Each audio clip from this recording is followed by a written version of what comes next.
So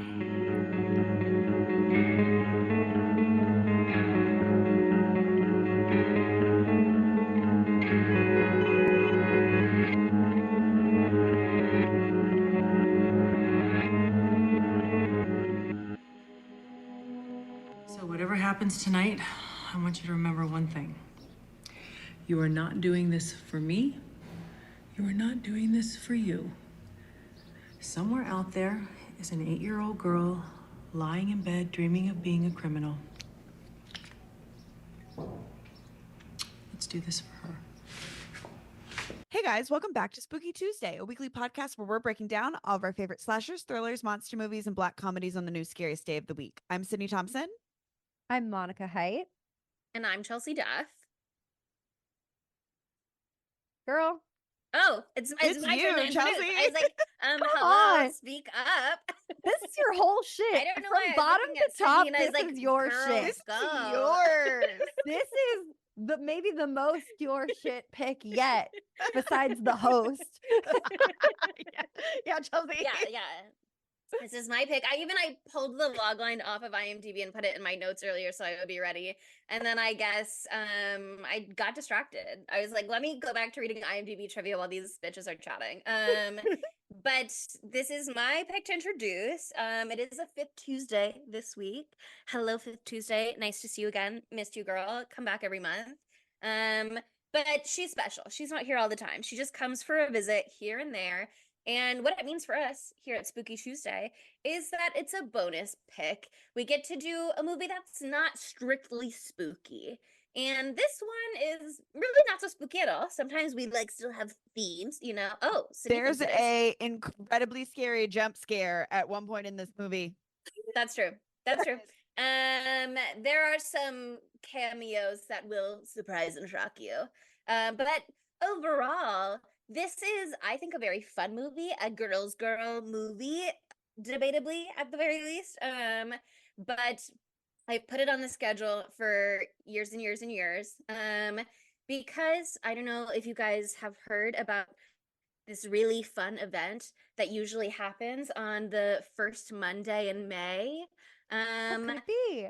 But you know, most of the time, pretty much every year on the first Monday in May, we have the Met Gala. And if you know anything about Spooky Tuesday, you know that we love a costume party.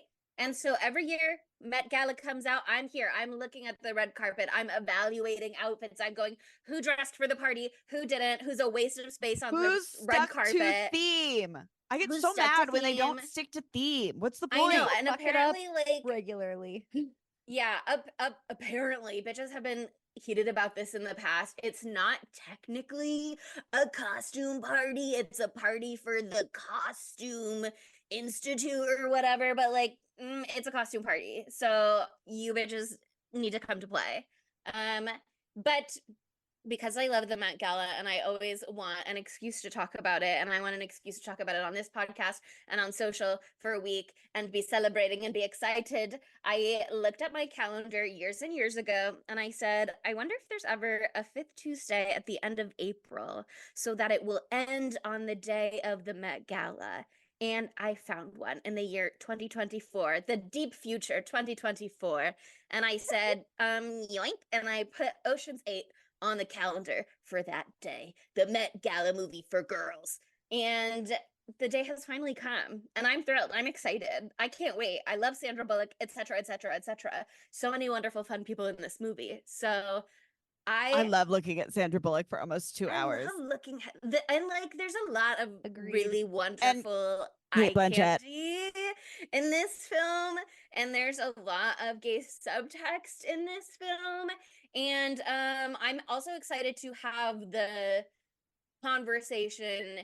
Is it a good movie for girls? Is it an Ocean's 11 movie for, I mean, it is for sure Ocean's 11 for girls, but how successfully did they pull it off? Did they nail it? Did they not nail it? Because opinions are divided. But I know you guys have been Ocean's 11 people before. I had never watched any of the Ocean's 11 movies ever. I had only ever seen Ocean's 8 because it appealed to me. That's very Chelsea of you. Yeah, I was like, I like a heist movie.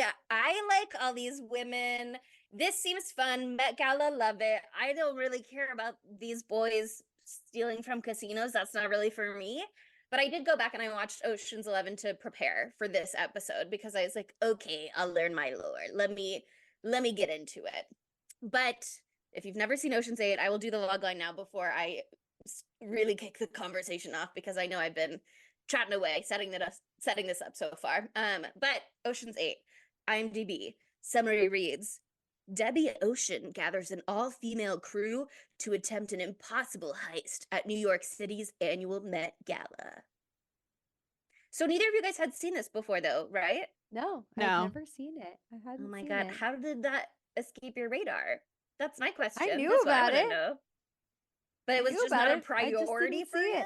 You don't like supporting women? What happened? Well, Yeah, I mean, I notoriously hate women. Everyone knows that about me. I'm very loud and Monica proud Haidt, about that on notorious this woman hater. podcast. Yeah. But here's the thing also, Monica Haidt, notorious spoiler hater, and this movie's poster spoils one of the twists at the end. Oh Well, yeah. the number except- in the title also, you could say, spoils one of the twists. in Yeah, the the end. whole thing is a So- spoiler. Also, the number is wrong if you ask me. We'll get there later. Yeah. Because there's some lore Technically- with the first movie Yeah. that they purposely bring back and then neglect. And so that fucking pissed me off. Because we'll get to that when we get to that. But I weirdly, I haven't seen any of the like girl power remakes. You didn't see Girl Ghostbusters? No, haven't I seen haven't Girl seen any of the Girl Ghostbusters Power either. remakes. I missed all really of them. I mean, is hard. there Wow, more maybe than Monica just and I these do two? hate women. Wow, because I took my dad to see Wow. Girl Hot Ghostbuster. take. Me and Monica will hate say- women, actually. Yeah, I will say, I we're- think it is such a hard formula to pull off to be like, we're doing reboot for girls. This is the feminist reboot because it's like, I think that you should make necessary changes to tailor the film to a female audience and how female characters would behave differently than male characters instead of just being like Ocean's 11 movie but with a different number of people and it's played by actresses instead of actors. I can see the argument for that, but I also think it's one of those things where it's like, okay, shout out to Dylan Mulvaney and her song about Days of Girlhood. No. It's one of those things where sometimes when people say it's for girls and then you're like, shopping, dresses, yay, people are like, Be a wow, mom. oh, you think all that being a woman is shopping, dresses, lipstick? You're actually a woman. Like, it's one of those things where it's like hard to, if you're like, this is for girls, and then it's like, oh, of course you made it about the Met Gala. Girls only like Met Gala. And it's like, what if this was just one movie of But a here's the 1,000 thing. movies in the world? What if we just let it be itself? No. This isn't girls like Met Gala. This is girls love to steal love jewels. crime. Girls love Girls to love crime. steal things Girls because love that jewels. is something. Yeah, All girls love a little theft. that's true, It's actually. important. Because It's girls so famously important. love, and it's like yes, girls steal lipstick from mall or whatever when younger. But also one of my favorites is college girls stealing from fraternity house. Like that's, I think, a Yes. great genre of female theft. That is a great genre. That's of a being classic to woman. me. Yes. A lot of my Um, coffee mugs or like all of my t-shirts come from like the men that I would just like hook up. I'd be like, well, I need a little souvenir. yoink. Yeah, It's just a little little trophy. yoink. Right. Oh my God, it's so funny. I stole this from some hookup's house in college and I just There found you it the other go, day. exactly. It's so random. I saw this, I was like, why the fuck did I keep this polar bear? Like, why? Anyway, I A don't little even remember who memento. this was from. That's so funny. I was like, I wish I had the mug, but I have the little bear. The female kleptomaniac urge. I think that the issue is it's hard. It's hard with this whole concept of like making the girls version or whatever scare Mhm. quotes are all around. Because they're usually things that like have like a big male fan base, you know what I mean? So Yeah. like Ghostbusters has a bunch of fucking horror dudes who love it and women too. I fucking love the OG Ghostbusters. Again, haven't seen the girly Ghostbusters, so I can't say. Ocean's 8 2 is like Ocean's 11 is a classic heist movie. I mean, that movie, Did you just call it Ocean's 8 too? no, I think she meant to speak to the Ocean's franchise for a 8. second. Oh, okay. I said Ocean's Ocean's 8 8 and then I as said well. Yeah. I said Ocean's 8 too, and then I said, oh wait, I mean Ocean's 11 because meant to say Ocean's 11. Ocean's 11 is a classic. It's such a classic. It's so Y2K, like it's just like hitting all of those beats. Like it's got fucking George Clooney, sexy as all hell. Julia Roberts, so sexy. So Brad sexy. Pitt, top of his game. Like it's just rewatching it. It was such a like nostalgic because I also rewatched it for this. It's so nostalgic for me. Like that's a classic movie that I like watched with my dad when I was a kid and I was like really into those types of films. And so like this movie almost like beat for beat, not exactly like once the plots differ, they differ, but this is like they like just did the exact same thing as Ocean's 11, but they changed it to be about the Met Gala and like the cast of characters. But like There's a lot the of parallels beginning in the is the setup. exact fucking same. Yeah. Like George Clooney, who's Danny Ocean, who is our main character in this movie, Debbie Ocean's brother. They Danny and both Debbie, like classic Danny little and name Debbie. convention for your children. I get that. They both get out on parole at the exact same time. They both like say, I'm going to be good. And then they put on the like fancy ass outfit that they had been wearing the night that they were arrested. They're both like either in a suit, she's in like a gorgeous gown. And like, then they just immediately leave and they do crime. And they both have the parallels of the like scorned, like a lover who has scorned them and like baking that into the heist itself as like it's retribution for Sandy B here for Debbie Ocean, but for Danny Ocean, it's him trying to get Julia Roberts back. And I have thoughts and so about it's that. like Yeah. it's like super similar in that way. And I was wondering, I was like, oh, well, they have like nailed the tone, you know what I mean? I think they nailed the tone as much as they could, having this be a movie that came out in 2018, right? Yeah. As opposed to like, when did the 2018 first one come out? versus 2003, something like 2001, that. Yeah. which was when the OG one came out. So like obviously like that's got kind of like that Times have nostalgic feel to changed. it. Yeah. And this is a modern movie. So like there are parts of this that piss me off because it was so modern and I wanted it to be Ocean's 11 again, but like again, it's like it's modern technology. Rihanna can do everything. You know what I mean? It makes sense. But I just wish my whole point with all this is just like why can't we just like make another fucking movie that was a girly heist movie and not tie it to Ocean's 11 because Yeah. that it in and of itself it being a heist movie would have made it be compared to Ocean's 11. I think like I don't know if it behooves the movie to have it be tied to this old franchise or it garners more like anger from the Yeah. OG fans. Like I don't know if it's helping the movie or if it's hurting it. I hear you. It's such a mixed bag. It's one of those like Hollywood business decisions that are occasionally unfathomable, where it's like you are not setting this movie up for success by tying it to the Oceans franchise in many ways, because like that is again like Ghostbusters, perceived by studios at least to be a very male dominated audience and fandom. Totally. And so you are very possibly alienating that original fandom by being like, and here's one for girls. Like they're gonna be mad just because people hate women. And then also by being like, this is a movie for girls, it's like, okay, but how true do you have to stay to your source material to justify it being an Oceans movie? And Yeah. are you now not able to speak properly to your audience because you've tied yourself to this behemoth? But it's one of those things where studios are like, well, is there market for heist movie for girls? We know there's market for Oceans movies, so we'll just slam them together. Like it's such a strange business decision. And as someone And it's like who the IP, you know, like the yeah, intellectual property ties to studio that. only likes reboot. Yeah. It's like a safer bet, you know, because it's tied to something that's already a multi-million-dollar franchise. And I don't think this movie was targeted precisely the same way that Girl Ghostbusters was.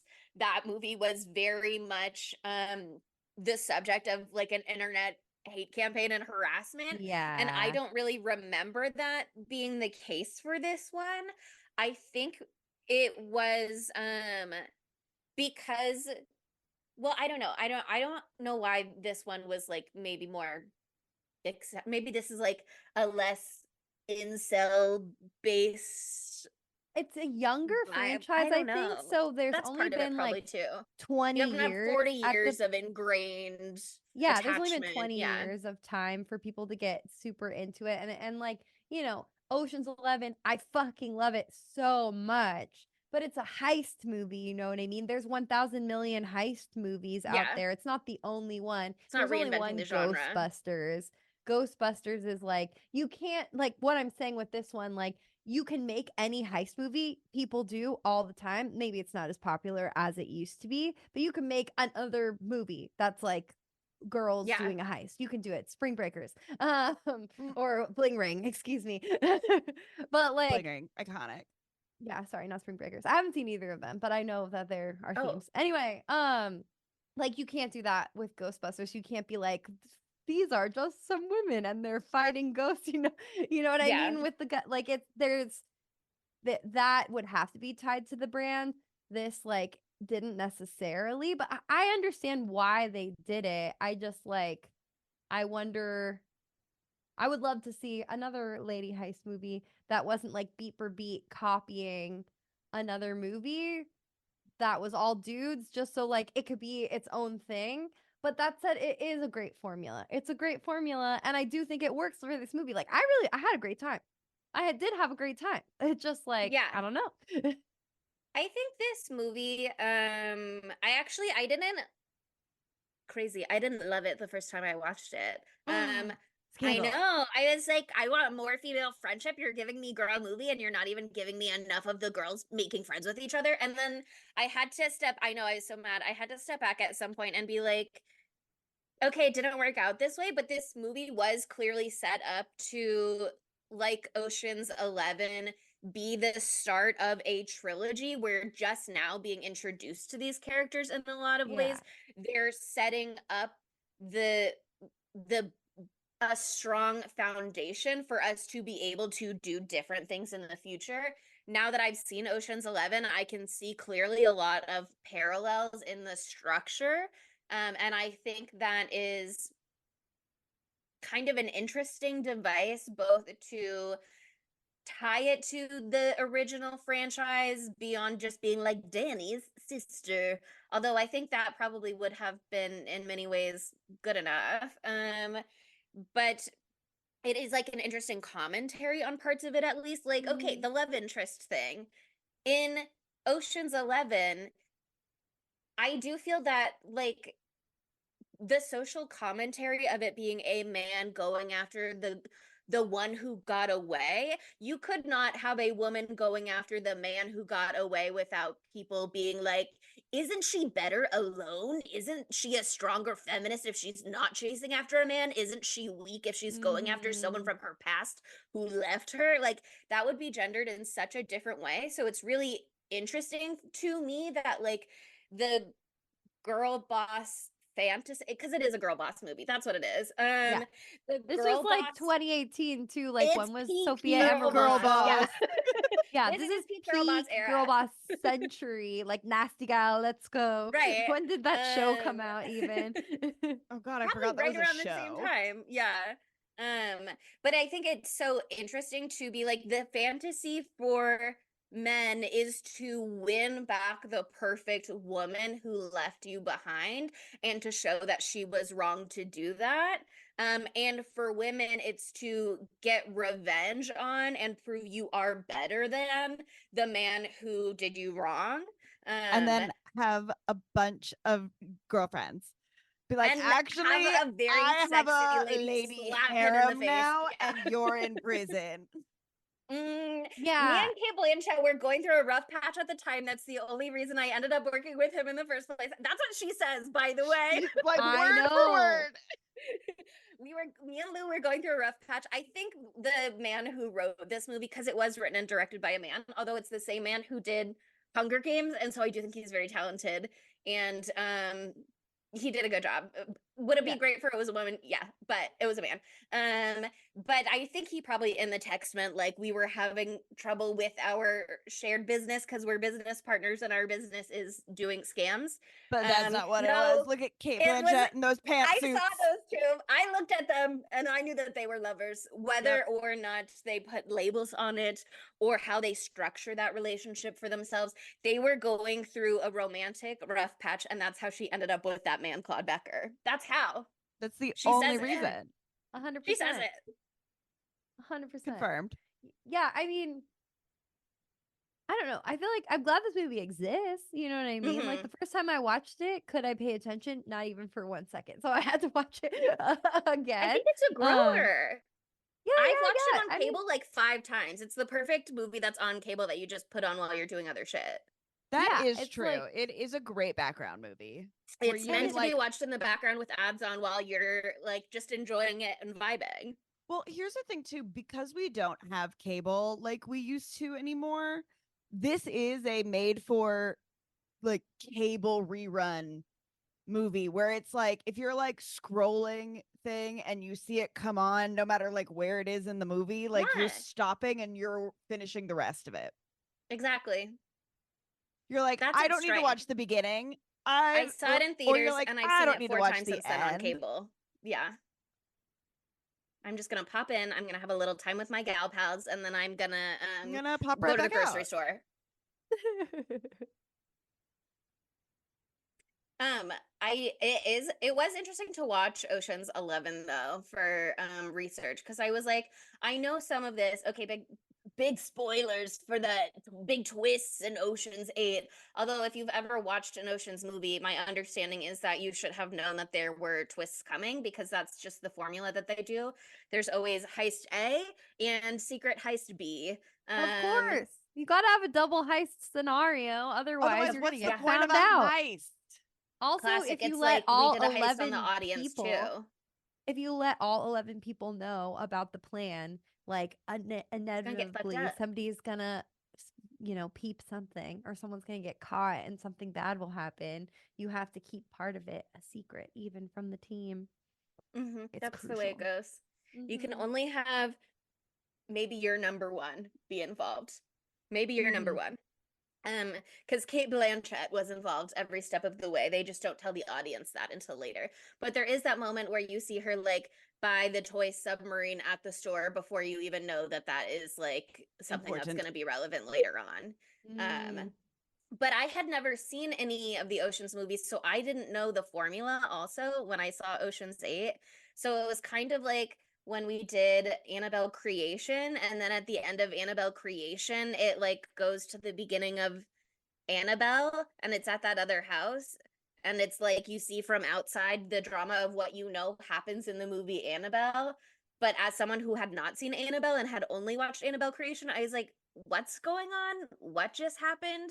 That's the ending of the movie? I don't understand. And so like watching this one, it was similar. I guess maybe I'm not a huge heist movie person either. I feel like I watched Leverage, the TV show. You know what I mean? Oh, And so I like they fucking do that love all a the heist time. movie. It's probably because I live with boys for so long. I've seen like Yeah, so every many of fucking them- heist movie, man. And me and my dad will go to the movies. So I was like, I'm seeing boy shit all the time, and I love it. I fucking love that shit. It's just like not like one of the movies. I don't remember any single thing. I just remember having a great time. Was The Italian Job?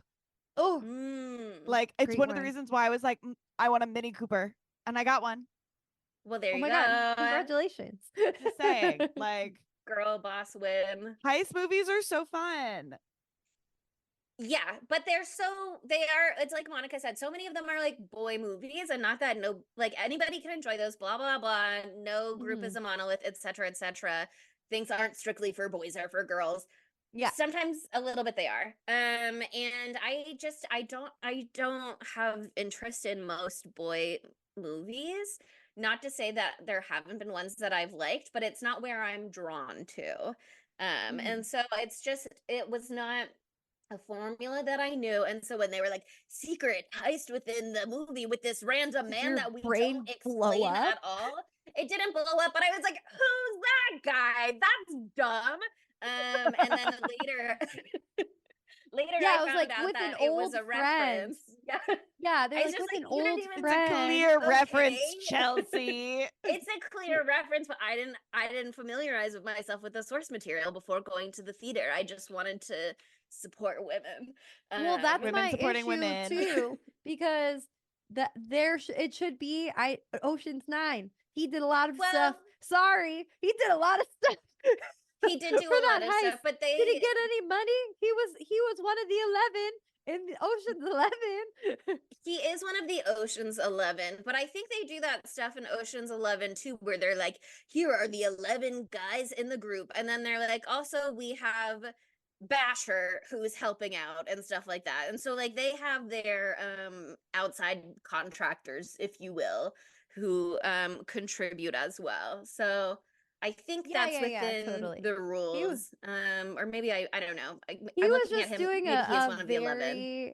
he's one of the 11 because they go I just watched it earlier today, and like Brad Pitt and George Clooney are like ticking through their list, and they go to Barnum's and Bailey Circus, and they see him, Yen, Oh, no. played by Yeah. Xiaobo Quinn, I think that's how you say it. And he is doing some fucking cool shit.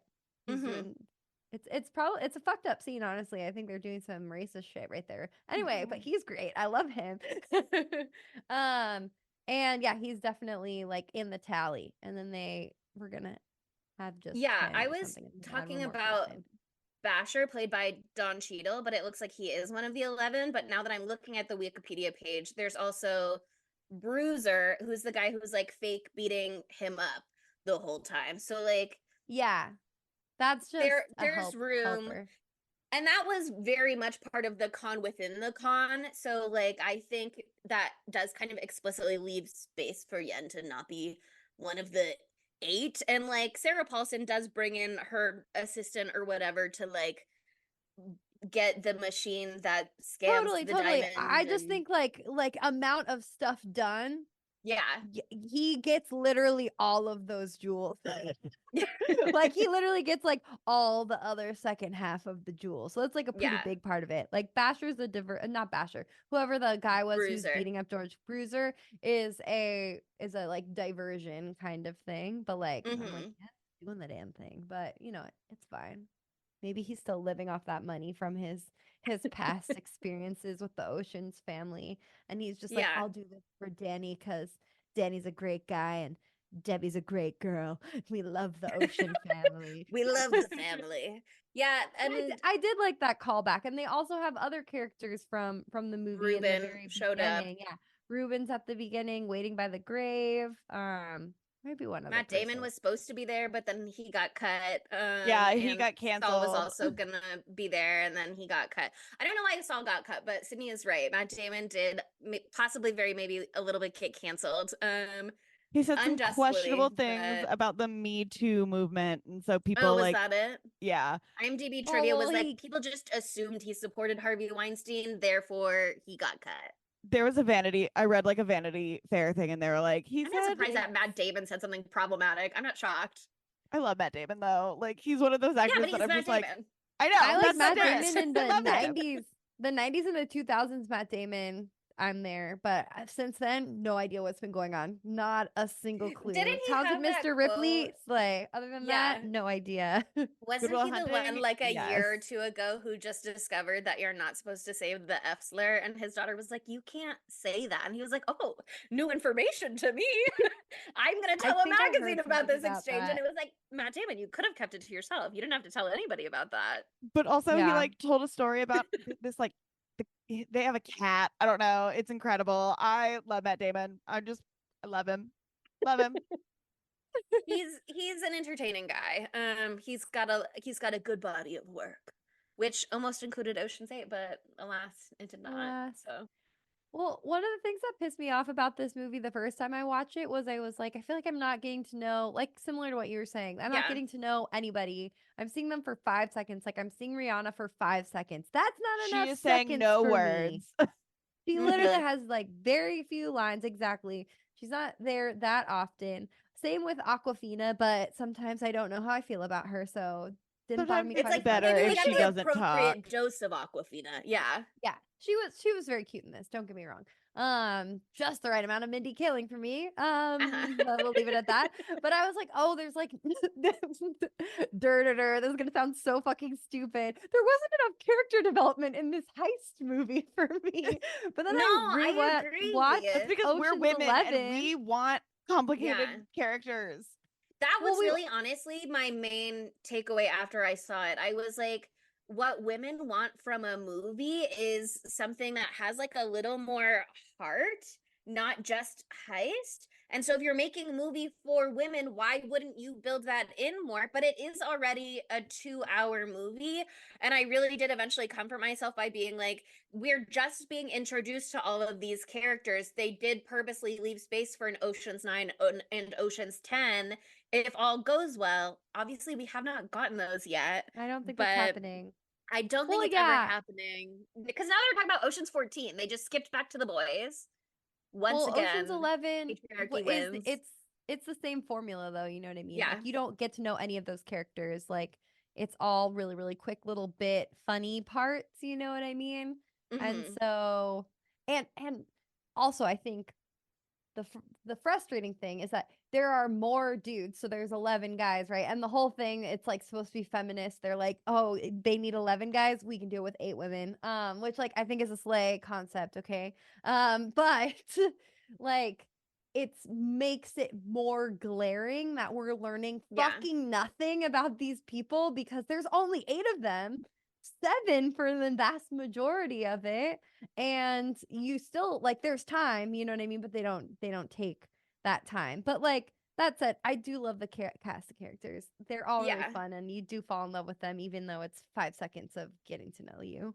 Once you are in your cable watching phase, and you're rewatching this movie, you can appreciate the little human moments that exist between them, like Aquafina helping Mindy Kaling swipe on Tinder or whatever it was. I think it was Yeah. those two characters. So like you can find that when you go looking after the fact, but for the most part it's like here's a character, I'm introducing you to them for maybe 5 seconds. You're going to see them in a fabulous ball gown later on, and I hope you're happy with that because we have to spend the rest of this movie on heist, But which you also it get their is heist movie. their rich flash forwards That's at true. the end too. I So love that's the that. other personality Yeah. card you get that gets played.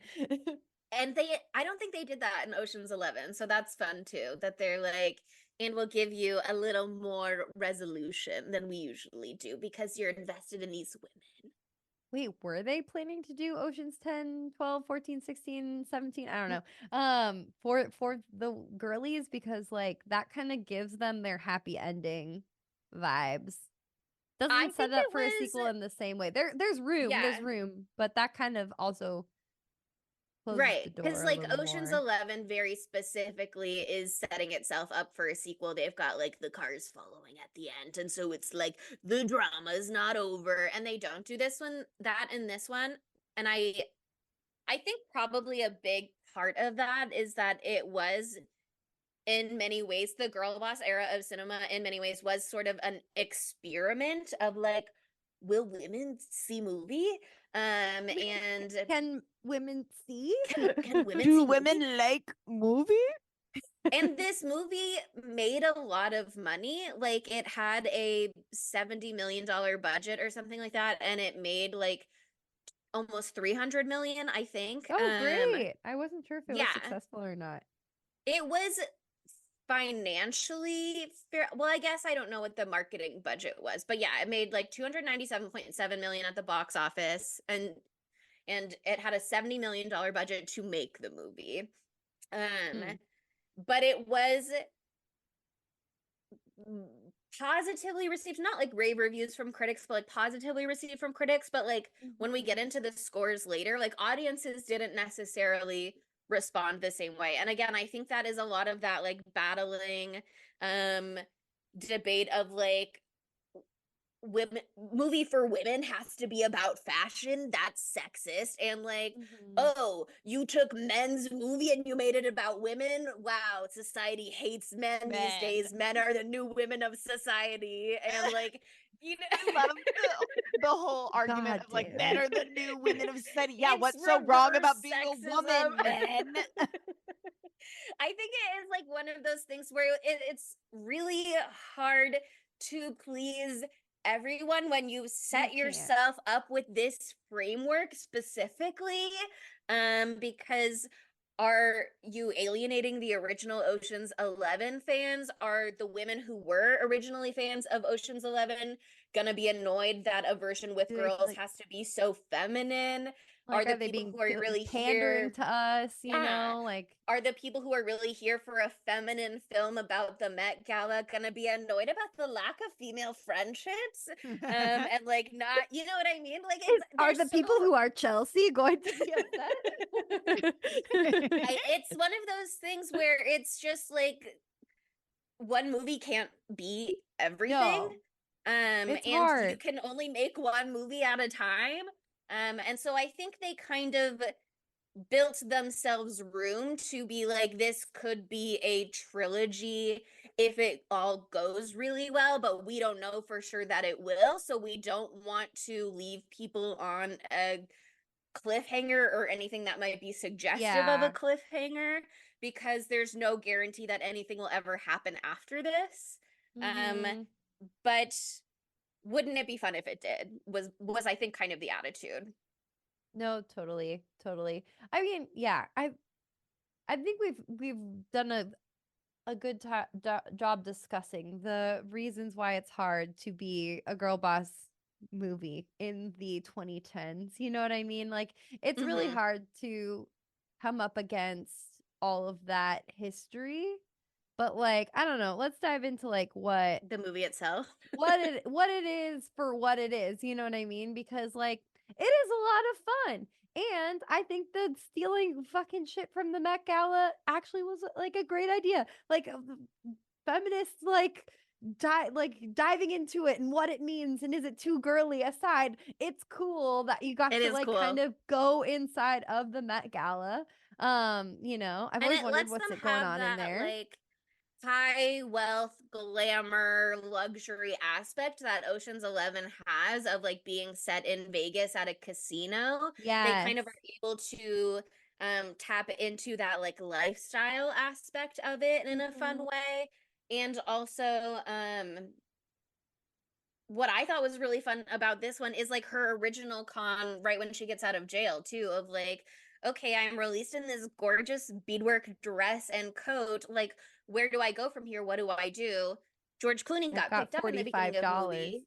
Yes, Sandra Bullock's on her own. She's got $45. She could go anywhere. But like, I think the way that she immediately navigates through the world was so interesting and so telling too, where it's like she knows that as a well-dressed woman and as a white woman, she's really able to step into these spaces and be like regarded as someone worthy of respect who can make demands and be kind of cunty about it and put herself like she is very much okay, sorry. What I like about the girl boss aspect of this movie is that they really gave thought to how things are gendered in many ways. Like she knows that because she's a woman, she can pull a con differently from her brother. She can rely on people's societal expectations for what a woman like her who looks like her is going to do and how she's going to act, and it can go to these spaces where customer service people, for example, are expected to really cater to the customer no matter what, if they can. So she can go to Bergdorf's or whatever it is and make demands and like pick up samples and walk around without being followed, and then go to the counter and be like, I want to return these. And then it's like, oh, you don't have a receipt. And then she's like, oh, fine, just give me a bag. I'm leaving. And like the way she's able to navigate those systems is so interesting and shows like such an analytical mind. Sandra Bullock She's really, I think, nailed it as Debbie. here's the thing. This came out in what, 2018, Yeah. which, if I'm correct, Anna Delvey, her whole thing was like 2017, right? And so they were like, well, what did she do? And we can just kind of like copy that. Well, it's cool because it was like all the characters are using everyone's like preconceived notions about them Mhm. as women or as people of color to their advantage at different times throughout the movie. And like there's literally direct quote about this where like they're going through their they're trying to get to their 7 or their 8 amount of people to do this heist. And they're like, "Oh, what about this dude?" Kate Blanchett says that, and Debbie's like, "No, we don't want a dude. Like, for this, we want it to be a woman. Like, for this in particular, you like people don't like notice us or whatever. They would notice a man in this Yeah. role. They won't She's like a notice a him gets woman in noticed this or her role. gets Her ignored. Exactly. And I think it was for Sarah Paulson's character in particular. Mhm. They wanted her to seamlessly blend into the cast of characters working and making the Met Gala come to life. And they're like, if she was a man, she'd be making too many waves or whatever it may be. And so yeah, I mean, as a woman, you know what I mean? Sometimes you have to play the fucking game to get what you want. You have to like um my classic con was one time this guy was like, "Hey baby." I was at a what is it called? Vending machine. He's like, "You want anything from this vending machine?" And I was like, "Yeah, I want this, this, and this. Thanks." And he was like, "Yeah, let me get it for you." And he gave it to me and I was like, "Thank you so much." And then I walked away. Mhm. So like people like there's some things that you can play the game by like leaning in to the annoying things about being a woman or being a woman at a bar or being a woman anywhere, and they use Mhm. that to their advantage throughout, which is cool. I was You got to do it sometimes. We I got was dealt a reading weird hand. I was reading a book, and like one of the quotes is saying it's like your use your weakness, and that's like your greatest power. So like if you play on like the things that they expect of you, but you actually are like doing something different, then you Yeah. actually hold the upper hand. Yeah. Which is very like Anne Hathaway as Daphne Kluger really absolutely nails that so often in this movie too. Like obviously they have the reveal later on where they're like, and guess who's less stupid than you might think. And but when you are watching it also like she does it at a lot of moments too. Like when she's announcing who is maybe gonna be dressed, she's doing the like Q&A or whatever with the journalists in the beginning, and it's like, who's dressing you? And she's like, oh, I don't know. And it's like, who's dressing you? Who's dressing you? And she's like, I don't know. But like she can't just be like, fuck off, stop asking, but she knows how to play it where she's like, but you'll be the first person I tell. Like the way that she navigates those systems kind of clues you in once you are looking for it. That she is also like Debbie, like really aware of the world around her and how she's Mm-hmm. perceived, which also makes sense as like a woman in Hollywood. You know what I mean? They talk about that shit all the You time have to with like, be. are you a boss? Are you a bitch kind of deal.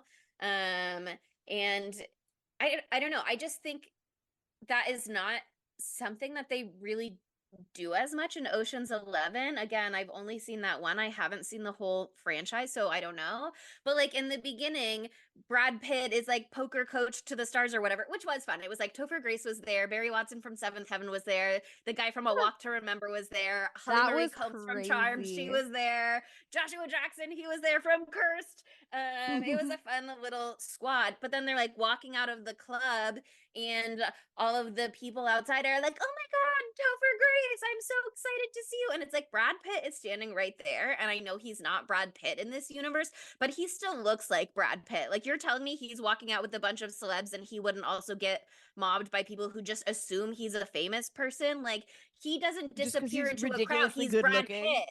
He's Brad No, Pitt. totally. That's one of the things that's frustrating about this movie too, especially like having like someone like Rihanna be a character in this movie who's not typically an actress, you know what I mean, or an actor. And then like they're going to the Met Gala and she's literally the queen of the fucking Met In Gala. the Literally, dress, Rihanna walking is the down the queen. steps. Yeah. Oh my fucking god! In this movie specifically, also, but yeah, you're right. She's been a chairman in real life. Like she's No, chaired yeah, and she the Met literally Gala. people wait Like, she with bated shuts that breath To be shit like, what's for her Rihanna gonna look. be wearing? Because girl she dresses to theme. She's good at She it. She fucking slays does it. She goes crazy every year, and it's incredible. She Oh slays. my She God. serves. Remember that big train that looked like a big pizza kind of thing? But it was Oh, not a so pizza, good. and it was very tasteful actually. But people edited a pizza onto For it a lot of the the time. Celestial Bodies one, that was truly one of my Yeah. favorite ones. That was just like kind of hard to parse. Like watching this in the year of our Lord 2024, when this came out in 2018, you know, they have all those celebrity cameos, Mhm. and like you're like, okay, but that's Sandra Bullock. You know what I mean? That was just a little bit weird. Like this is like super fucking famous people who are in this movie, and then Serena Williams. You know what I mean? And Mhm. Common. That shit was so funny. The random celebrities that they did have, like Katie Holmes at the table. Mhm. Yeah. I was like, Brahms the boy too. We see like the seating charts for the Met, right? Mhm. There is no way that in the year 2018 that Big Sean and Ariana Grande would be like sitting next to each other at the same table. It'd be Were messy, they? girl. Yeah, I they were didn't like look next to each that other, and I was like, close. faux pas. Who made this Somebody seating was chart? either not paying attention when they made that prop, or someone was having a little too much fun when they made that prop. And I don't They're know which like, one it was, but it's one of I the want two. them to get back together. Ugh. There's a No. big Sean Ari shipper out there who worked on this movie, maybe. Yeah. Oh my God, so funny. And like, I don't know. I feel like in this one, in comparison to Ocean's 11, and I don't know, I didn't have enough time to like sit with Ocean's 8 like I usually would have. I finished it 30 minutes after we were supposed to start recording. But like, I feel like Sandy B like had the whole thing locked down in her brain like perfectly at the beginning, and in Ocean's 11 I feel like they're learning a lot together. You know, but I feel like Sandy B like had it all fucking down, which was kind of crazy. But also I would say like Kate Blanchett, yes, the second in command, but like Sarah Paulson like is like Uh-huh. She's the the star real of this. Me and my yeah, partner and she's also my so cute in this. ex-girlfriend, I know that Sarah Paulson and Sandra Bullock's character had something in the past. Yeah. I know that showing up at her Totally. house with her family, it's like, as my lesbian ex-girlfriend, you can't come here. I'm married to a man now. I chose the straight life in both ways, and you can't just walk in here and it's like, girly pop, I saw your garage. I know you didn't really choose the straight life, which is how I can seduce you back to this life of lesbian crime. Come back to the life of lesbian crime. If I'm gonna get in the crime, I want it to be lesbian crime. I want that to be very do clear. crime. Mm-hmm. Yeah. It has to be. It just sounds better. Mhm. And it is a really hot group. And also Helena Bonham Carter is in this movie, and she's very cute in this. But I just thought the one thing that was kind of like a weird like plot hole for me was like, if she fucking bombed her show so bad, like just because she met up with Dakota Fanning, is that enough to The like first get jump her scare of back this in the movie. good graces enough for Anne Hathaway's character to like want her to dress her for the Met Gala? Like, even if she's still friends with Anna Wintour, I don't know. I just thought that was like a little Well, bit they're weird. rivals if you Yeah. notice, because you'll see. I think there's a lot of subtext there. Like Debbie gets out of a taxi cab and you see Anne Hathaway on like a Marc Jacobs like perfume built like taxi cab ad, and then it like pans over and then you see Dakota Fanning's like character also on a different brand's like perfume ad. So like And the the subtext perfume is was there. called Youth, Youth. by the Yeah. And way. she's So- 10 years younger than Anne Hathaway. Yeah. So like I think that's like kind of the thing is like Anne Yeah. Hathaway was the young ingenue, and There's a Dakota new young Fanning ingenue is in the town. new young ingenue, Cue exactly. the Taylor Swift song right now. Yeah, Oh yeah. my Well, God. I think they really again, it's to some degree subtext, but they're very clearly like playing on what they perceive to be her insecurities. And I think they Mhm. do a good job of making Daphne Kluger work for it and want it herself and think it is like her idea. They're like Yes, inceptioning her. totally. And also That's just the brilliant. scene where Kate Blanchett and Sandra Bullock are doing the bubble guns while they're meeting. It's just That fun. was so It's just a funny. lot of fun. It's just like some silly goofy stuff. Um but They're yeah, so I funny. think Also, I have to say, Kate Blanchett kind of looks like Brad Pitt, like in the prettiness and their she's coloring giving and their eye a shape. character named Rusty. Yeah, she's giving a character named Rusty for sure. Well, they just like look like they could also be siblings too. So I was like, this casting, like, whoa. Oh God. I mean, should we talk about Kate Blanchett real quick? I And feel her like we Her haven't comfy talked about little her like enough. Are so slay razor and her edge shag. bang. Yeah. Ugh, Oh, it's so I good. wanted to dress as her, but I had the pink lipstick, and so I had to do Daphne Kluger. But I was like, Mhm. oh, I want to. I just want to be Kate Blanchett's character. I just want to be Lou every other day of my life besides today. Yeah. She's so sexy. But there's so many articles that I saw that were like queer baiting in this movie, blah blah blah blah blah, and they're all like really mad that she seems so gay, and they won't say it because this came out in 2018. But I guess we're like, this movie can't be for the girls and for the gays, or we'll We can totally only piss ostracize off the so Ocean many people 11 at a fans. time. Yeah, I am absolutely living on all of the gay subtext in this movie, and there is so much. But I Mhm. think a lot of people did feel really frustrated in the year 2018 that it was still just subtext.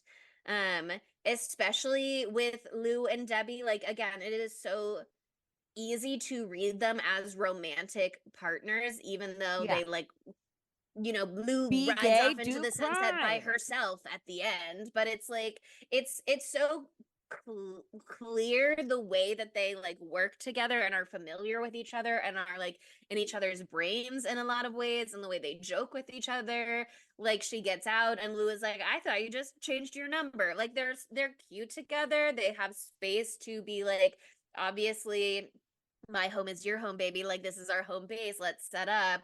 I it's I think do they owe us their personal lives? No. Okay, let's protect their space.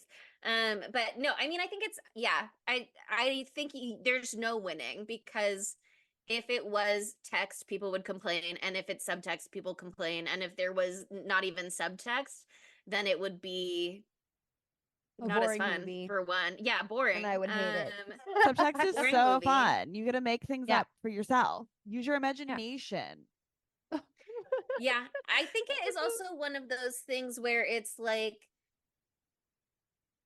to be a feminist film, it can't have a male love interest. Like, didn't you see Miss Congeniality 2 and Brave with Merida and XYZ, blah, blah, blah? Like, if we're telling a feminist film, we have to just feature a woman on her journey. And so they Mhm. leave all of this space for a queer reading by not centering male relationships for these women They're like, without oh, there's no actually male like relationship. She must be gay. yeah, if she doesn't have a man in her life, she's not even thinking about man. She's obviously a lesbian. That's Um, rather queer of her that's to not very be thinking queer, of a man.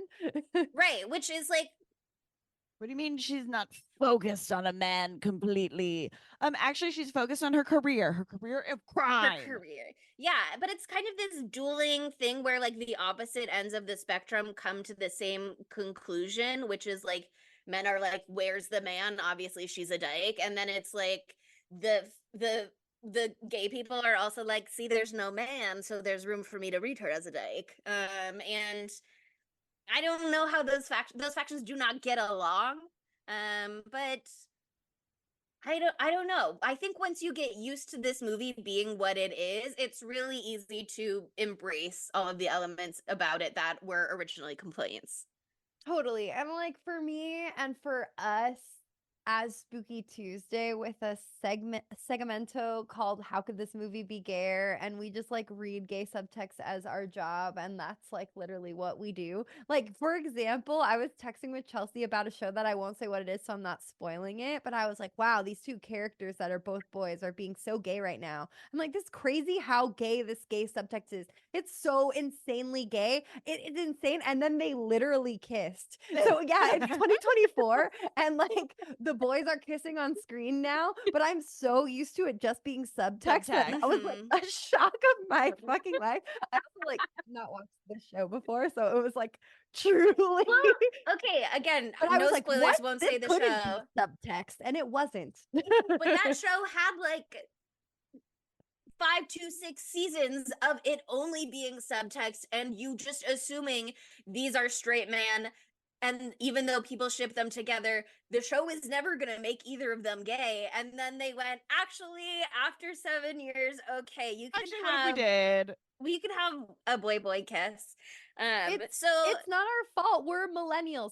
We were grew raised on up Sherlock on and subtext. blah, blah, blah. I grew up as a super Hulockian or whatever. Uh-huh. I didn't do Supernatural, but one of my besties did, so I absorbed love all of that from Supernatural. her. You know what I mean? Mhm. Like, I was the biggest Sherlock fan fucking ever. I mean, I was on Tumblr, so I had eyes. I know about Merlin, okay? I know what people were feeling about Merlin.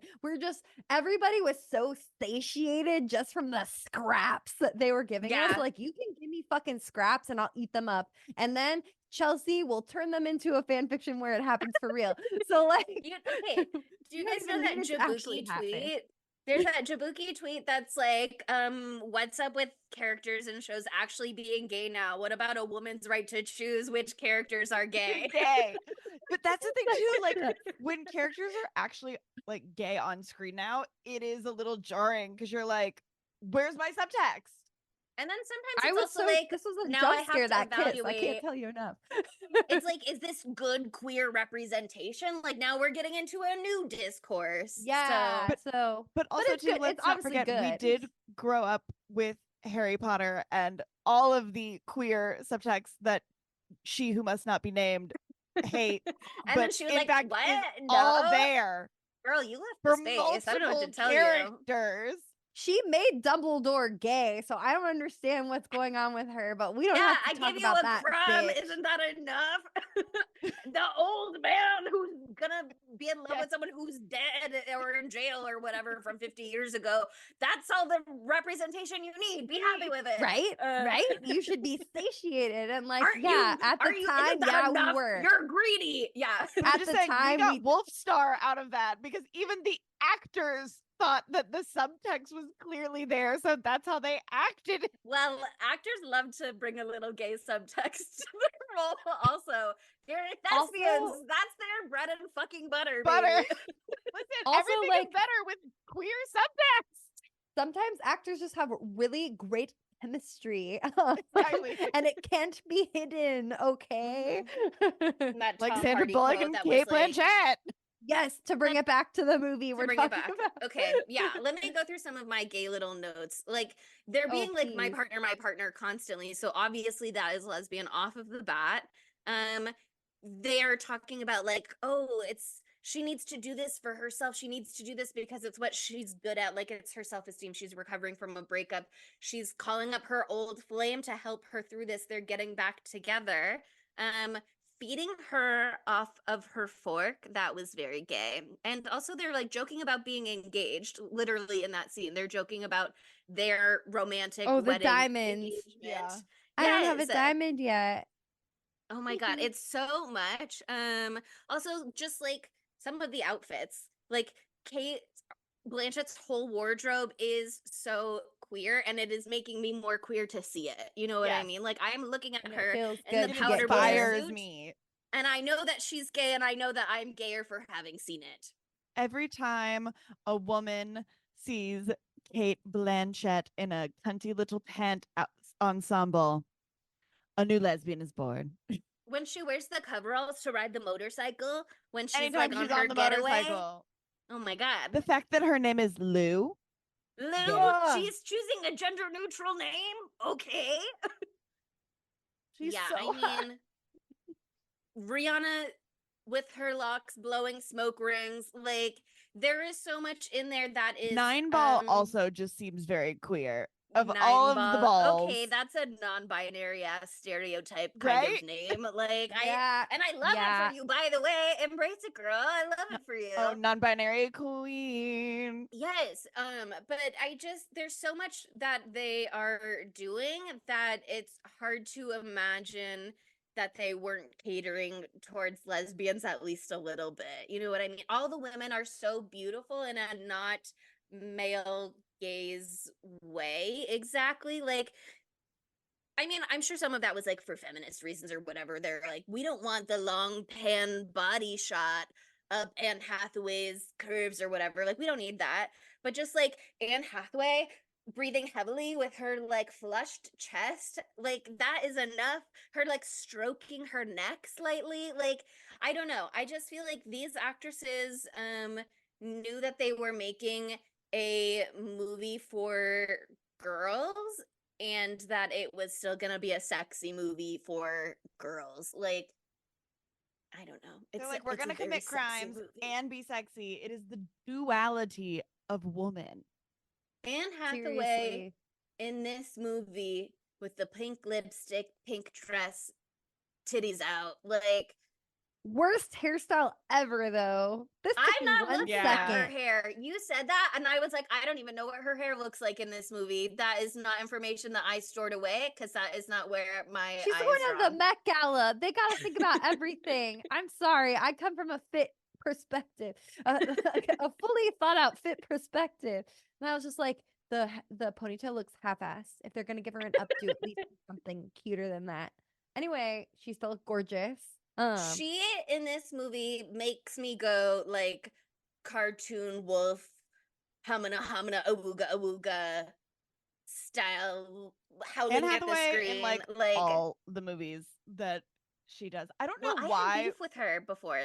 I don't know. I can't Oh, remember did if you this is the fall movie that won into me the over. Anne Hathaway hate thing that everybody fell No, into? I Yeah. mean, I won't say that I never I think that honestly was irrelevant to me at that point in time, but it was like I was a big book reader in my youth, and so like the back-to-back slap to my face of Ella Enchanted and Princess Diaries 2, I felt so personally betrayed by Anne Hathaway. Not that she was in charge of those movies being what they were, she only acted in them and starred in them, but I read the book and I also was a that was my childhood feminism leaping out, being like, oh, they made it about a man in the movie, but in the book she saves herself. Okay. Like, and then Princess Diaries 2, I also was just like, it was book canon. I was like, It was where's like Michael? Michael is her love interest. Who's this man? Chris? This is not what happens in the sequel. I I never read couldn't the divorce books, myself from so it. You did to Anne Hathaway what I did to Taylor Swift. They're like, you Yep. weren't feminist enough for me. Scorn, scorn. Except you probably didn't hate her as much as I hated Taylor Swift. But I don't anymore, so it's fine. Monica's We come back all around. have to come back reckon around. with our internalized misogyny at one point. We are raised in a society. Like, Well, you I do hated it her now or then. because she wasn't feminist enough for me. So what does that mean? I'm kidding. I mean, that is No, true. I- That's what I thought at the Monica time. hating I a think woman that's for part of not being feminist internalized enough is misogyny in fact sometimes. anti-feminist. It is a dark circle that we It's as a women dark have to go circle. It's around. hard. Well, here's another It's the dark impossible thing. standards that women are held to. That's how that ties in.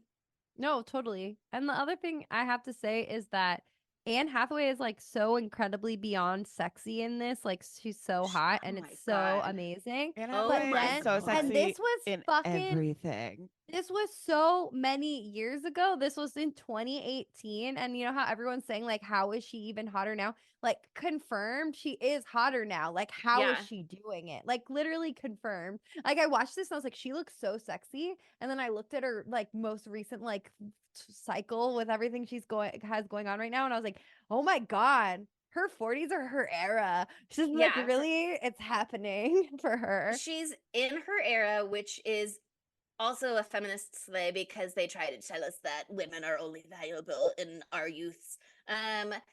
But also it's just like I think Anne Hathaway, I think Daphne Kluger must be one of the characters that feels like closest to who Anne Hathaway is, where she's like, oh, this is what everyone thinks about me. And I'll let them think that publicly and they can do whatever they want publicly because I know privately I'm having a slay of a time and I'm smarter than I'm being given credit for. And I'm just chilling over here. And I do think she would join a girl gang to do crime just because she's bored and wants to make friends. I would Like do she that. had that That was moment on so funny. That question that was like, yes. are you an only child? I was like, wow, that came from my life. But also, like, when she gave that explanation, I'm like, yeah, I would do that. That would Yes. be something that I would do. Like, It I just wanted it more feels friends, like and I was a little bit bored, and so why not? And I I'm just feel gonna like a get little money out of it at the end of excluded it. in the first place. Sure. And I think about that interview Anne Hathaway did on I don't know, maybe who's the one who did the drinking, does the day drinking that with Kristen Seth Stewart that you kept talking about? Meyers.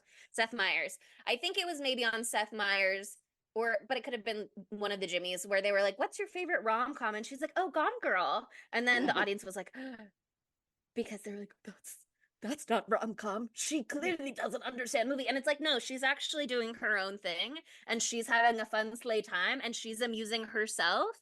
And sorry she doesn't exist for your entertainment. I don't know. I've committing really to the come bit, around. okay? Yeah. This movie, I think, was a turning point for me with Anne Hathaway. She's so sexy and she's so fun. She's just here for a good time. And I love that.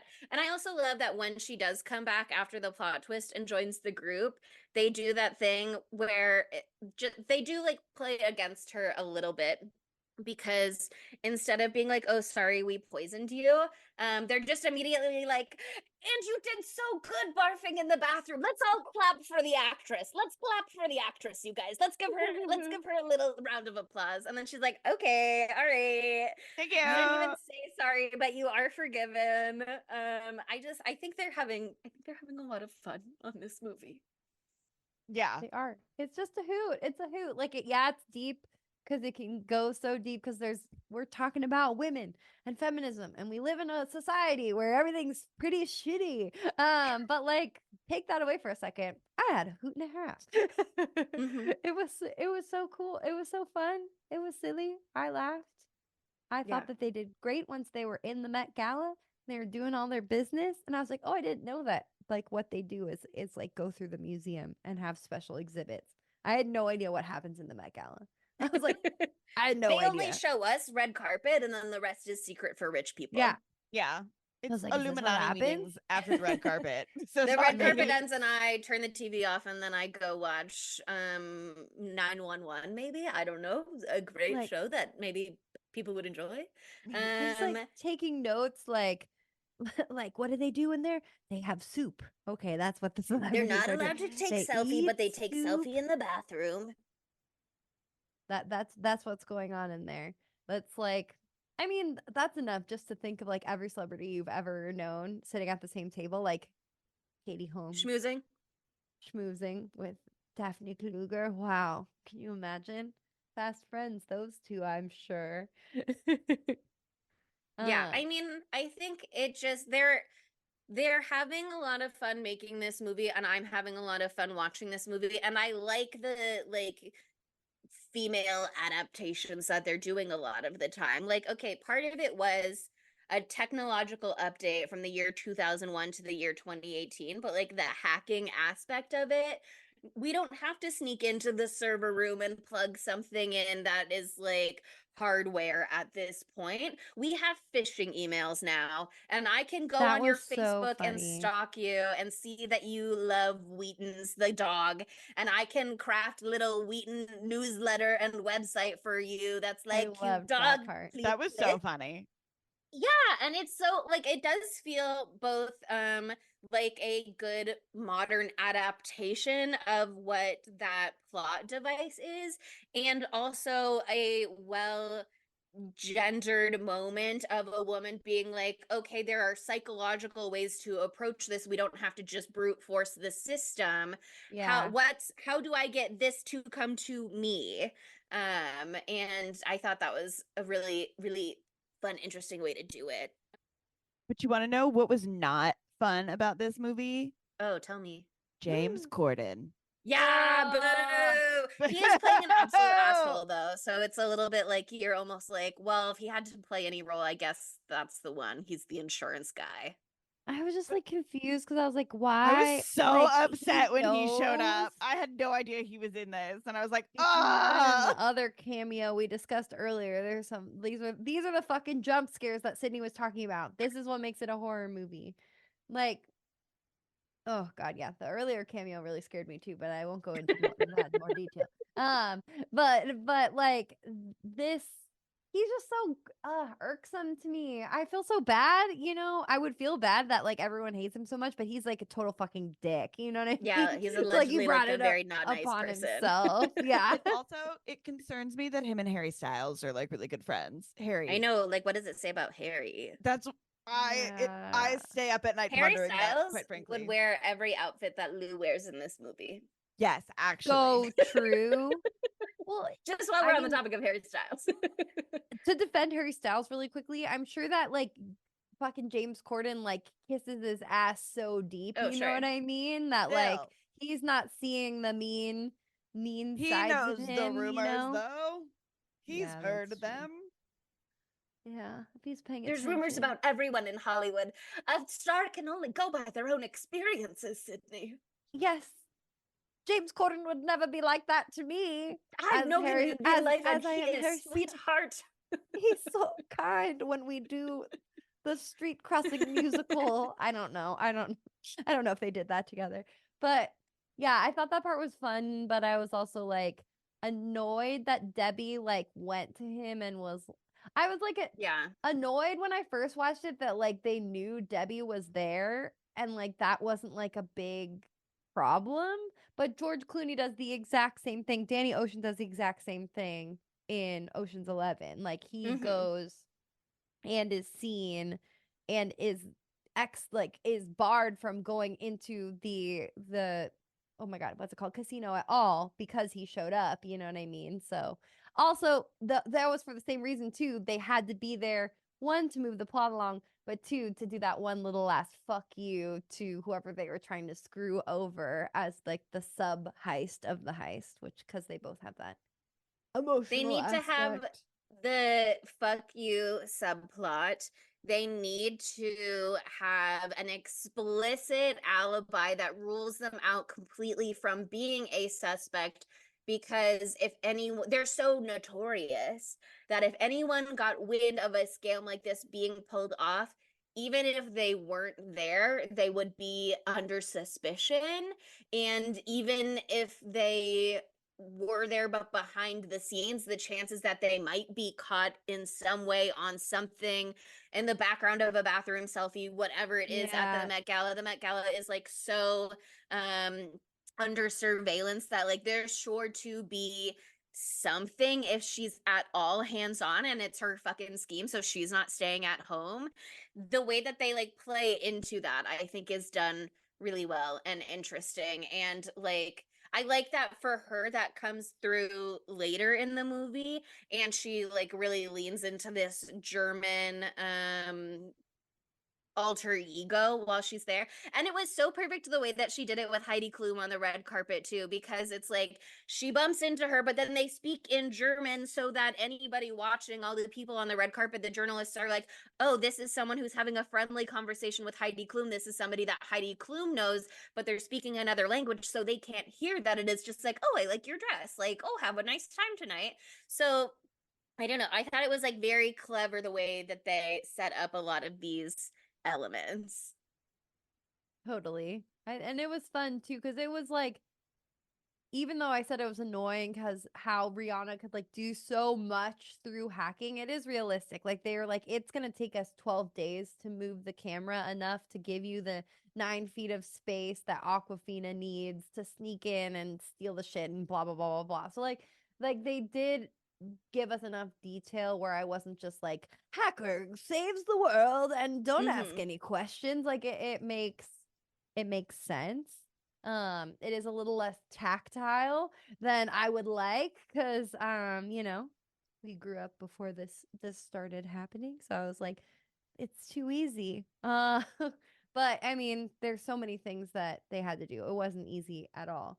And I think that the one thing that did annoy me a little bit was the glasses and the glasses being able to Yeah. scan everything. And then that It was a little printer that Spy Kidsy. printed out qubit zirconia. It felt very James Bond to me, where there's like this tech that is just unbelievable and it comes Yeah. right in handy. You know what I mean? And like that harkens back to like, I mean, James Bond is as classic as it gets, so it's fine. But you know, again, But like spy David movie, Sarah heist Paulson, movie, it's find a it. slightly different genre. Like a spy Yeah. movie is a little bit more of the like heightened reality. A heist movie, Yeah. you kind of want to live in our world a little more. Yeah. I'm like, is there a cubic zirconium printer? Like, I don't know what and also 3D printing can get up to these days. I really don't think it was quite Not that in that. 2018, but It looks I kind of guess shitty still. if we're getting into the really big very rich, wealthy criminal worlds at that time, I guess I'm willing to extend some disbelief to like sure, I'm a nice law-abiding citizen for the most part. I don't know what criminal technology is available. I'm on the dark and it web and I didn't- haven't seen this cubic zirconia printer. No, I'm kidding. but it was one of those things where it's like, well, it didn't need to look perfect and to pass. It just needed to be good enough to make it through the night because it's kind of meant to be recognized immediately as soon as it gets back to Cartier to That's go in the part vault. of it. Like, Yeah. yeah. That's part of it so what that they makes can the get the subplot investigation happen. started so that they can distract you from the real heist that happened that nobody's even investigating at all. Yeah. Like They're not you even need the checking those distraction. diamonds. Yeah. It's smart. It's brilliant. Yeah, no. I think I can suspend my disbelief. I do for everything else. yeah. I think one thing also that's fun about this movie, again, one bajillion fun things in this movie, but something that I also think is fun is like bringing in all of these big celebrity names in this like Hollywood celebrity world setting is you're getting a lot of fun crossover, like Anne Hathaway and Katie Holmes sitting at the table together. Like those are two Christian Bale Batman love interests there. And you have Anne Hathaway in a movie about Anna Wintour's event. She was in Devil Wears Prada, which was a movie about working for Anna Wintour. You're pulling a lot of these little things that are just like fun and interesting and like cute and good to see. And but also like Anna Wintour blowing off a meeting to watch a Roger Federer tennis match watch or a little something like tennis that. match. Like she said, That was so I like funny. that. Also, I just like thinking about a movie as being an alternate universe and then in my mind being like, so Common exists in every universe. How interesting. Yeah, Thank that's one of God. the pieces of lore that I do know about the Oceans franchise is like I again don't know That how it's Common is in referenced all of them. exactly. That Common is in all of them, and also that Brad Pitt movies and George Clooney movies and Julia Roberts movies do exist in the Oceans 11, 12, 13 worlds and are like referenced at some point. And like obviously all of those are like the main three actors in those movies. So Yeah. Oh, and Catherine Zeta-Jones is in Ocean's 12, so I'm gonna watch that shit tonight. Just saying. You're like, I know what I'm doing later. Yeah. That's my girl right there. But yeah, I mean, I think that they're using like selfie sticks for the heist at the end. Amazon sells 20-foot selfie stick. They can just like scooch that on up.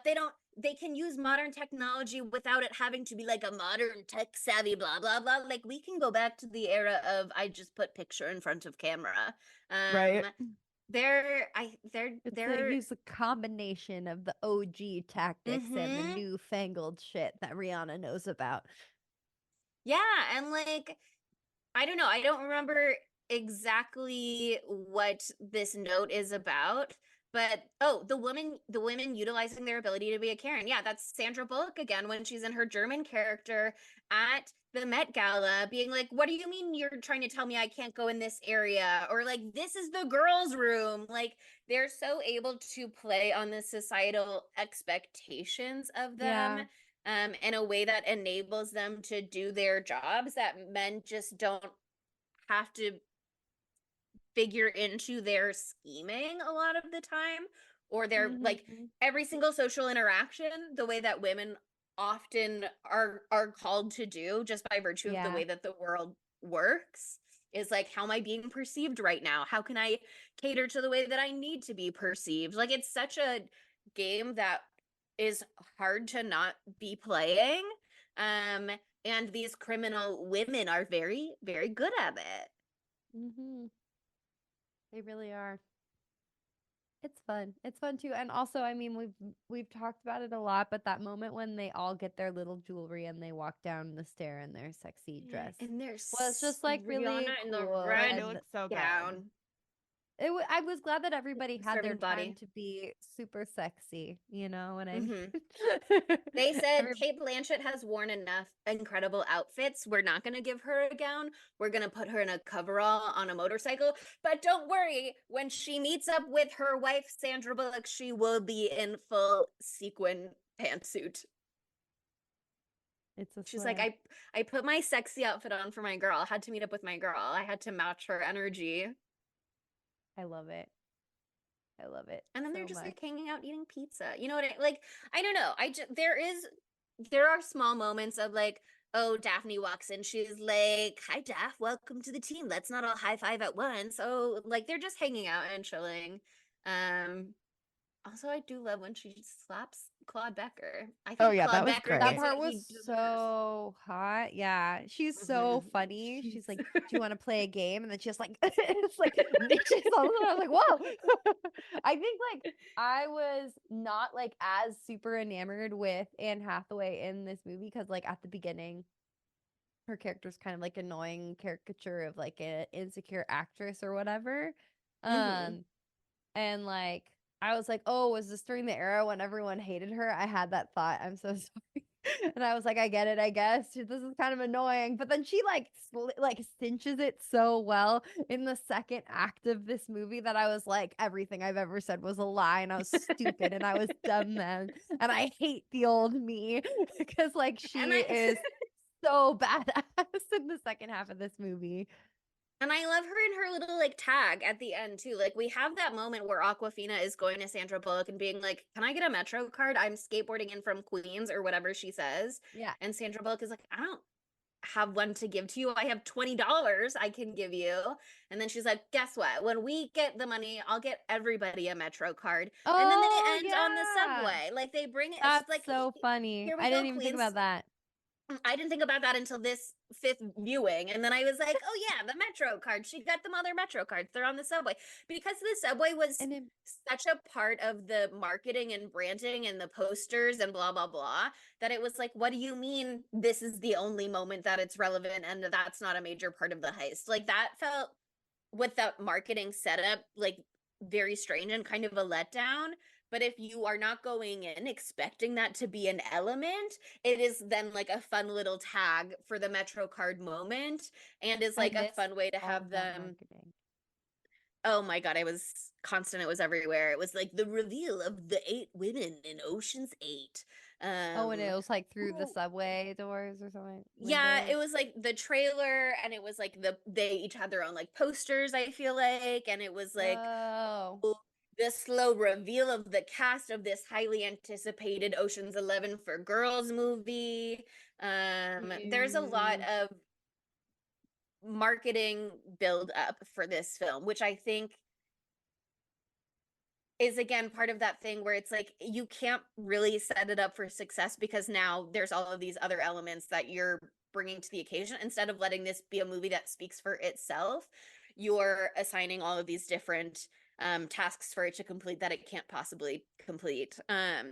But Anne Hathaway's tag at the end, when it's like they skip to everybody and they're happily ever after, and she's a director and she's directing a little Daphne lookalike, and she's being like, "You're perfect, you're great, do it more broken and faster." And then she walks away and she's like, "It's not that hard." Like, I just love that for her. I love Daphne Kluger. I think she's so fun and so sexy.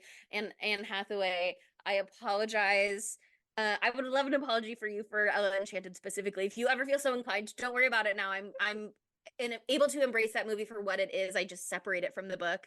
But like any bad thought I've ever had, I apologize. I apologize, Anne Hathaway. You slayed this movie so hard that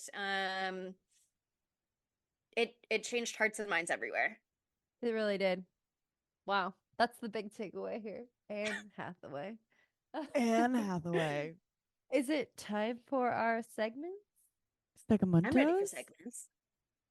How could this movie be gayer? It's already pretty gay. This is a queer film. Sorry. I feel like we Yeah. already went there. They could kiss. They could say, it could be Sandra Bullock, and she's like, I'm bi, and this is my ex, Lou, and welcome to Ocean's 8. And then that, like, but that. This is my wife, Lou. We are ethically non-monogamous. That was my boyfriend, Claude. That's my ex-girlfriend, Sarah Paulson. And I might have more romantic interests in the future because, as I mentioned, me and Lou are open. We're doing our own thing. We're always together in our hearts and our minds, but also sometimes we fuck other people. It's no big deal. It's not a big deal, and everyone needs to relax. Yeah, I mean, in the hypothetical sequel that we will never ever get, but which not Anne Hathaway, Sandra Bullock has been like, here are the terms I would even want it on, which is like female director, female writer, female producers. This movie wasn't beloved enough by audiences to secure a sequel and demands. But I want it in my heart, and in my heart, that movie, they would confirm queer relationships for sure. Because Yeah. they were like, let me just get you invested in the characters, and then I'll reveal that they're gay, and then you'll love them enough already that you won't be like, gay character in my movie, in my Ocean's movie. We'll be able to sneak them in. But also, as mentioned, sorry, I have a lot of thoughts for this segment. Again, everybody made me gay or 2C, so that's one. Lots of queer outfits, loved it. The subtext between all of the women, for sure, lots there, but also the waiter smoking with Josh instead of his little friend. That was a queer betrayal. He betrayed his little boyfriend. Wow. Yeah, you're so right. The guy who really, really wanted to pee in a cup for James Corden, that was also gay. James Corden was like, I don't need you to pee in a cup. And he's like, you want me to pee in a cup? I'll do it for you. For you. I can do it anything. right now. I actually already started. So what am I supposed to do? My with dick this? is out. Yeah. It's out. I'm so sorry. It's already out. So, whatever you need. I think those were additional gay moments that were going on. I couldn't agree more. It was just a gay film. was a gay Okay. film. Any more gay thoughts? So many gay thoughts. Matthew Lillard. He could have very well been in this movie, but I don't think he gets an invite to the Met Gala. No, unfortunately. he gets to be James Corden's character. Yeah, he could have So been James James Corden isn't in this movie. That would have been so good. Oh God. Yeah, Why because, did he have to be in I could have it? seen like Maddie Lily and Sandy Bully like having a fun little a little tete-a-tete. we've known each other forever. I've arrested your dad twice Your and your father, brother your once. dad, and your brother. Yeah, I mean, I think he would have slated as Claude Becker, and I think he could have been a great Claude Becker and been Sandra Bullock's ex-fling who's a little slimy and betrayed her and needs to get got. But I also think Richard Armitage does a great job in that role already, and I think we don't need James Corden in this movie. It doesn't need to be James Corden. It could be Matthew Lillard instead. I think that's the perfect spot for him. I wouldn't want him anywhere else. That's it. It solves the big issue with the film. It does make Yes. it less of a horror movie, but then it would make it even more of a horror movie because Matthew Lillard's in it and he's a horror icon. So balances things out again. We don't lose anything. We just win. The scales. The scales. Okay. Then Dumb Bitch. I mean, Claude is a good nominee because how do you think you're going to betray one of the Ocean family members and not have that circle back around to you? Like, from what I can tell, this is a notorious crime family and they have a lot of friends and connections. So I don't know why you didn't think Brad Pitt was going to show up here and break your legs potentially even. You know what I mean? Like, there are a lot of people who I think would probably be very, very willing to do Debbie a favor. And you sent her to prison for 5 years or whatever it was, and He's a I fucking just idiot. think that was a big mistake, and you got what you deserved in the end, but also not enough, because while you were slapped in the face by Anne Hathaway, that's an honor, and you didn't deserve Yeah. that. And you were into it and you thought it was hot. So He that's fucking actually not loved a it, punishment man. at all. He ate that shit up. So that's not even enough. Yeah. I mean, this isn't dumb bitch territory, but I was so sad that Danny Ocean had to be dead for this movie to happen. I mean, I haven't seen Ocean's 12 in a long time, and I never think I've seen Ocean's 13. So I don't know if he dies at the end of Ocean's 13, but No. he can't have, because it's 2018 on his not his Yeah, casket, but on his also- gravestone. People think that he's like not actually dead. Well, yeah, yeah, there's that's even so she is many references throughout. Yeah. to it. I think Yeah. it's a really interesting way to do that. Like, I kind of love the way that they do that, because they're like, this is Danny's sister, and this is an Ocean's movie, and he is the titular Ocean, and so he would be the ultimate cameo, but also the ultimate distraction. And so there needs to be like a reason why he's not here. So Yeah. he's dead, but we don't really want to kill the character, because what if we want to bring him in the future? So it's like he faked his death, maybe. We're all kind of just thinking that, but maybe he's dead in case he never wants to come back or be involved in any way. Yeah. So like they left themselves a good lot out. of room. Yeah, it was a well-written device. Totally. Well, I just really loved like Sandy B's moment where she goes to his graveside and Yeah. mixes that martini. And I just love Yeah. that shot. Like they got it perfect with her like leaning forward with the martini and you could see his name. I just thought visually I was stimmied. It was 100% what I wanted. I thought it was a good way to end it too. So Yeah. It's about family for her. it's about family at the end of the day. This is the family business. Is it time for Knives Out of Vibes? Yeah, I'm done. I'm ready for Knives Out of Fives. Tell us, Chelsea. Okay, Set the so as I scene. mentioned, reviews were a little mixed. On IMDb, this movie has a 6.3 out of 10, so nothing crazy high. It does slightly better with critics. On Rotten Tomatoes, it has 68%, which is fresh. However, it has 47% from audiences, which is rotten. So you can see how, I don't know. I mean, again, IMDb is a 6.3, which is very like audience driven, and the audience rating on Rotten Tomatoes is 47%. Rotten Tomatoes has famously been a target for review bombing of girl boss movies.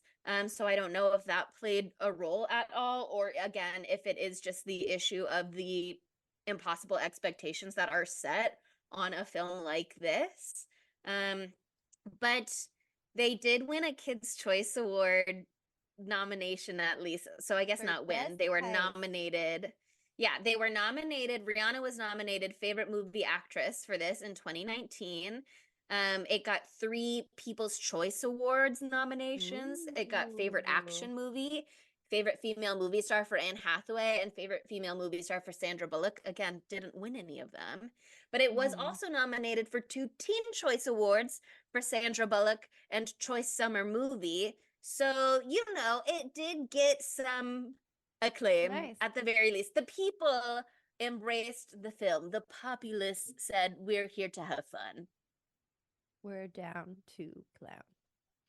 Well, who would like to go first with their Knives Out of Fives?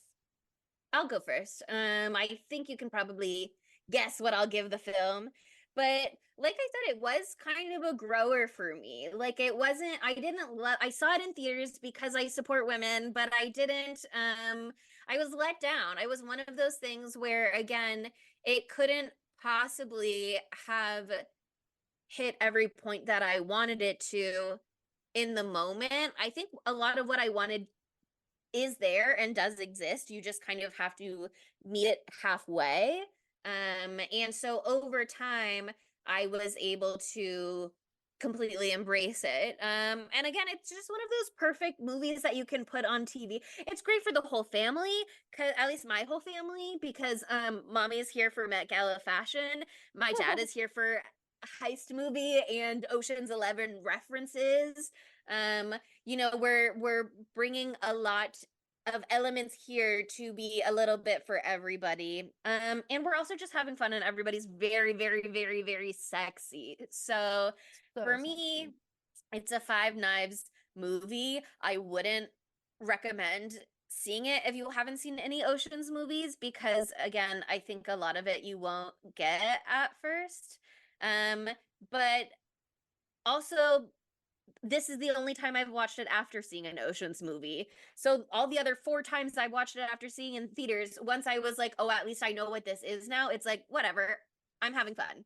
I'm having fun, and I'm getting eye candy, and Anne Hathaway looks beautiful in pink, and Rihanna looks gorgeous in red, and Sandra Bullock and Kate Blanchett and Sarah Paulson are all in a lesbian love triangle. So What's not to love? for me, it's Five Knives. Awesome. I'll give this a 4 out of 5. I had a good time, and I love looking at Kate Blanchett in a pantsuit, and I just love looking at Sandra With all of Bullock, her and chain necklaces. just every Oh my looking God, at all the her women was fine. accessories. I don't know if I would watch this again, like willingly. And since I don't have cable, I can't just be like scrolling to look like, and Yeah. it just happens to come Like, on. are you gonna go choose it on streaming? That's a very different vibe. Right? Like, and I'm not, know what I mean? But like, Yeah. what? And again, Unless mommy is like, can you put on something we're all gonna like it? It's like, what could possibly meet that criteria? Ocean's 8? 8? Question mark. But also What? A like, magical film? I did have a good time like watching it, and it was fun. There was, some weird things. I hate James Corden. Hey, James Corden. He gives it a little knockdown. Brings it down to the floor for you. Yeah. Brings it down to the floor. But I still had a good time. And again, Kate Blanchett in all her little Kate cunty Blanchett. lesbian fits. Love it. Her little haircut. Obsessed. I'm very rarely the person who gives it the lowest score. I'm usually my so nice. God. Yeah. I'm not gonna give it a 4. I'm sorry. I mean, I That's had okay. a good time for sure. I just like didn't have that good of a time. And I think I'm glad that it exists. I'm glad that I've seen it. I've seen it all the times. I will be seeing it. And but I had a really good time, and it was super fun. So I'm gonna give it a 3.8. That's not like a bad score. I just don't think it's like the most amazing movie in the world, but Sure. I'm really, really glad that it exists. I'm glad we covered it. It was super fun. It was great. And I'm glad it gives us an excuse to talk about the Met Gala on social. I know. I'm Yeah, glad. there It's is a that. perfect I fifth cannot wait for Tuesday. that. That's really I'm the very tie-in excited. here. Yeah. So, and yeah, I just, again, I did love that ending with the martini. That was really fun for me. So all the references, I think you're right, Chelsea. It's better once you've just seen Ocean 11. So you can appreciate how it is very much mimicking The mirrored structure. the structure is right there. So that's fun. And either that might piss some people off, but I liked that. I thought it was fun that it was so referential, and they were like really trying to recreate that moment, but in a different way. So switching gears from girl power to, similar vibes, maybe a more mature woman, maybe a woman who has some sort of like motherly vibe that she's giving off to you. You guys know about mommies, right? Yeah, like watching Ocean's 8 was not about mommies, but it made me say mommy, you know what I mean? And then that just got me thinking. Yeah, there's our through line already. And then what happens at the beginning of May? A special little holiday. Yeah, Celebrating Sydney's got mommies it right there. It's everywhere. Mother's Day. And at first we thought, oh, we'll just do a Mother's Day movie, just one. But then Sydney had this bright idea. What do we love? Mommies. What do we also love? May. What do we also love? Alliterations. And so we are giving to you Mommy Issues May. Yay! So fun Don't to you spend a love whole the- month on mommy issues. A whole month on Mommy Issues. But you know us, whenever we do a theme, we just very barely stick to it. We like to improvise our own themes. everything is open to interpretation. We are incredibly open-minded. So we're open-minded about the definitions of even the rules that we set for ourselves. So we are kicking off Mommy Issues May with a particularly Mother's Day movie. This is a movie that, similarly to how Chelsea had her master plan to have Ocean's 8 years and years ago, I wanted this movie to be our Mother's Day movie last year, but then we had gorgeous Christine on to talk about my least favorite movie in the entire world, Mother. It might not be my least favorite, but it's up there. But it's up there. But it's up there.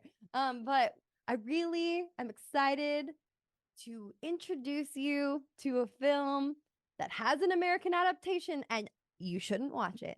But this is the OG. It's an Austrian film, and it is called Good Night, Mommy. And it's from 2014, and it's from the same, I think, writer and director duo who did The Lodge. And if you remember anything about The Lodge, let me remind you, it was fucked up, and it made you upset. So that's similar kind of vibe you're going to have with this movie, but like in a cool way, right? Like a cool European way. So it's good.